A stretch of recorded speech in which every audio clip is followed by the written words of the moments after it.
We got here the 22-inch VEVOR commercial electric griddle. One thing you need to know, 240-volt outlet, not a standard household plug. This is the cooking surface. You got about 22 by almost 12 inches of flat top cooking space. You got the drip tray, pulls right out for grease and drippings. Easy access, makes cleanup straightforward. We have here the controls and the power switch.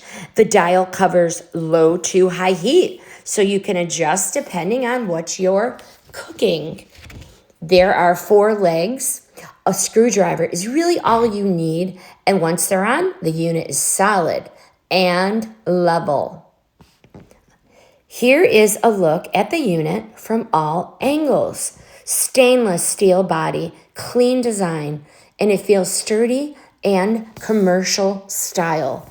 This is a high-end product. It is winter here, and our outdoor kitchen is not yet finished. So we're just walking through and setting it up. This will be used in that space once the space is completed and wired for correct power.